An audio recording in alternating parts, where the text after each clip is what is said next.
last speaker. See this.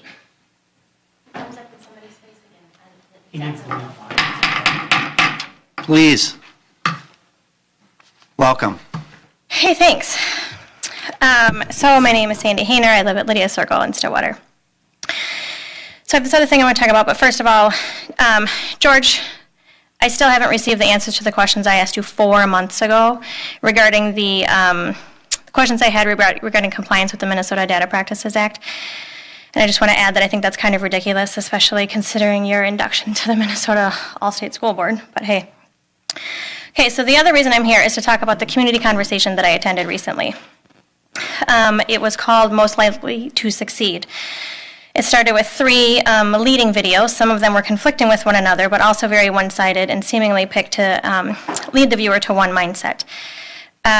This was further confirmed by the actual lack of conversation. We were instructed to only speak to one partner for 1 minute, and they were not allowed to respond until their allotted time, which was also 1 minute. That, my friends, is not a conversation.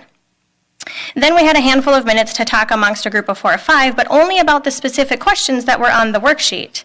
We were only permitted to share our thoughts on the given talking points, then with the larger group. So out of all the questions that were on the sheet, we got to answer a snippet of our ideas to the larger group, and somehow that is called a conversation. It is not. The group ideas had to be whittled down to just a few sentences, not fully sharing, not discussing those ideas. There are not even any room for questions, and the only question that was asked was by me, and it was never answered, which is, what does it mean? What are you talking about when you say success? What does that mean? Whose definition are you using? Who did you ask? Is it the student's idea of success? Because it seems like we're talking about success as the business owners see it, in which collecting a paycheck, that equals success. And I just think that it's more than that, or it should, anyways, be more than that.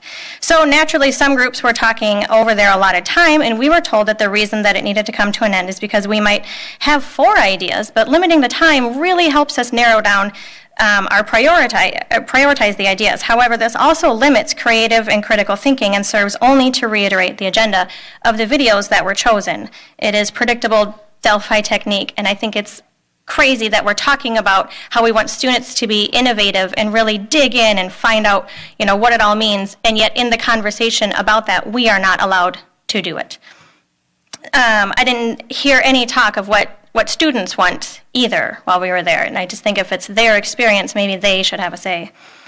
So what do you mean by success? By whose standards? Are the students even being asked? Why so much influence of business owners?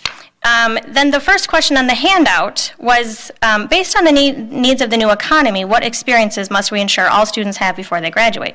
Well, A, what about the needs of humanity? What about the needs of students? I didn't hear anything about that. Secondly, experiences make us who we are. Typically, the best, most life-impacting experiences are organic and come from a culmination of the previous experiences and choices we've made. Do you propose to subject all students to the exact same experience and yet somehow show videos that stress the importance of individuality? Which one is it? I encourage all community members from all walks and stages of life who attend these meetings to demand an actual conversation where diverse perspectives are shared and new ideas are actually developed. At this meeting, you did the same thing to us as you do to students. Sit and get, as Mr. McDowell called it. Very little time for input or digging deeper for meaningful thoughts or conversations. Later, you'll come up with something and claim that the community helped frame this new plan of yours, but how will we know that's true, rather than you just picking and choosing what you wanted to hear? What if we saw students as human beings who, rather than having cookie cutter experiences to make sure they all come out to feed the needs of the economy via consumerism and employment, we thought a little bigger? What if we mentored them to find the center of their own special genius and be the gift to humanity they were all born to be? Remember when our kids were little, we didn't aspire for them to become taxpayers or employee of the month. We wished more for them. We wanted them to be the authentic person we knew them to be. We could see all their potential inside those tiny little bodies, and somewhere along the line, someone convinces us to let go of that and believe that success means making all their boss's dreams come true, getting a check for doing so they can go buy more stuff and hope it'll create happiness and fulfillment. I'll share a story about my daughter who said it very well at the young age of 5. She hadn't been subjected to the typical "what do you want to be when you grow up" training that kids get when they get into school. We never asked her who she wanted to be because we were just enjoying who she was. A little friend of hers asked, what do you want to be when you grow up? And she responded like it was the dumbest thing she'd ever heard, myself. Her friend pressed further, no, I mean, like, what are you going to be, your job? Maggie responded, I don't know, but I'm sure it'll be awesome, still having no idea that her 5-year-old dreams were supposed to become someone else's prized employee. The friend, frustrated with the non-answer, continued, no, like your job. You can become a firefighter or a doctor or something. Maggie, sick of the whole thing, scrunches her face and responds with a profound truth bomb. What? No, you are who you are. It's in you. A job is a thing that you do to make money. A job is not a human. She said human. It's cute. Anyway, I agree with her. So let's give our kids a little more credit, and perhaps humanity would be a little better off. Thanks. Thank you.